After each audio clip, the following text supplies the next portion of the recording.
Hi friends, welcome to my channel. ఇవాళ నేను మీకు గోధుమ రవ్వ దోశ ఎలా తయారు చేయాలో చూపిస్తానండి.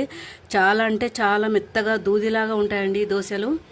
దీంట్లోకి కొబ్బరి చట్నీ వేసుకొని తింటే చాలా చాలా బాగుంటాయండి. మీరు కూడా తప్పకుండా ట్రై చేయండి. టేస్ట్ అయితే అద్భుతంగా ఉంటుందండి.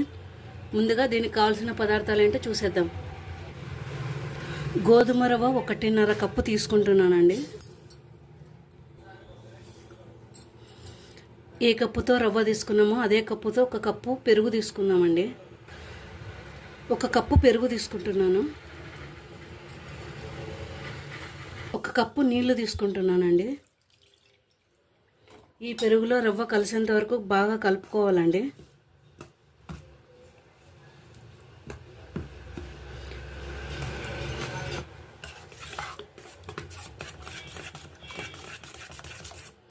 ఒక 15 నిమిషాలు పక్కన పెట్టేసుకుందామండి. ఈ గోధుమ రవ్వ దోశకి కొబ్బరి చట్నీ ఎలా తయారు చేయాలో చూపిస్తానండి.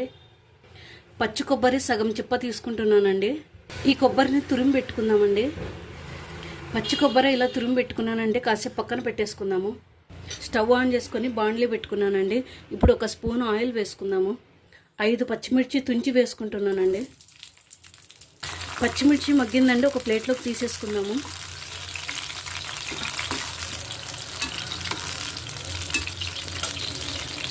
కొబ్బరి చట్నీకి తర్వాత పెట్టుకుందామండి. అదే ఆయిల్లోకి 1 స్పూన్ ఆవాలు జీలకర్ర వేసుకుంటున్నాను. 1 వట్టి మిర్చి తుంచి వేసుకుంటున్నాను. కొంచెం కరివేపాకు కొత్తిమీర వేసుకుంటున్నాను. తర్వాత రెడీ అయిందండి. స్టవ్ ఆఫ్ చేసుకుంటున్నాను. మిక్సీ జార్ తీసుకున్నానండి. ఇందాక తురిమి పెట్టుకున్నాం కదండి కొబ్బరి, అది వేసుకుంటున్నాను. 2 స్పూన్ల పప్పులు వేసుకుంటున్నాను. వేయించిన పచ్చిమిర్చి వేసుకుంటున్నాను. కొంచెం చింతపండు, రుచికి సరిపడా సాల్ట్. మెత్తగా వేసుకోవాలండి మిక్సీకి. కొంచెం నీళ్లు పోసుకుంటున్నాను. రెడీ అయిందండి కొబ్బరి చట్నీ. ఒక బౌల్లోకి తీసేసుకుందాము.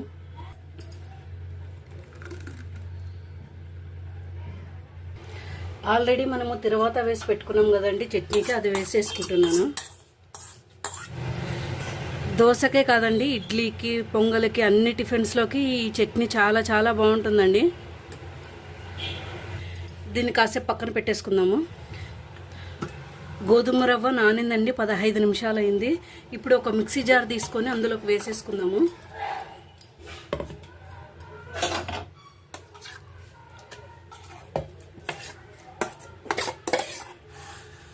మళ్ళీ నీళ్ళేం వేసుకోవాల్సిన పని లేదండి. ఆల్రెడీ మనం పెరుగులో నీళ్ళు ఉంటాయి కదండి. మిక్సీకి మెత్తగా వేసుకోండి.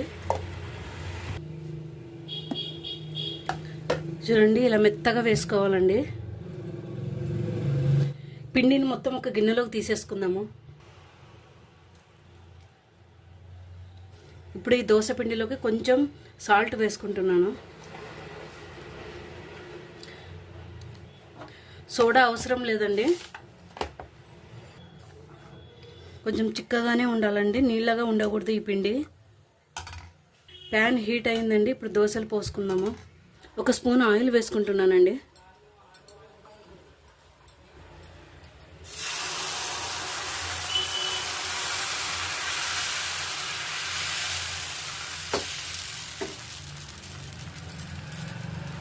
కొంచెం ఆయిల్ వేసుకుంటున్నాను. ఈ గోధుమ రవ్వ దోశలు చాలా చాలా టేస్టీగా ఉంటాయండి. మీరు కూడా తప్పకుండా ట్రై చేయండి. రెండో సైడ్ కూడా కాల్చుకుందాము. చాలా ఈజీగా వస్తాయండి. దోశ రాని వాళ్ళకు కూడా ఇలా తయారు చేసుకోవచ్చండి. రెండో సైడ్ కూడా కాలిందండి. ఇప్పుడు ఒక ప్లేట్లోకి తీసేసుకుందాము. గోధుమ రవ్వ దోశ అలాగే కొబ్బరి చట్నీ రెడీ అయిందండి. ఫస్ట్ టైం దోశలు పోసుకున్న వాళ్ళకు కూడా దోశలు వస్తాయండి. ఈ వీడియో మీకు నచ్చినట్లయితే నా ఛానల్ని సబ్స్క్రైబ్ చేసుకోండి, లైక్ చేయండి, షేర్ చేయండి.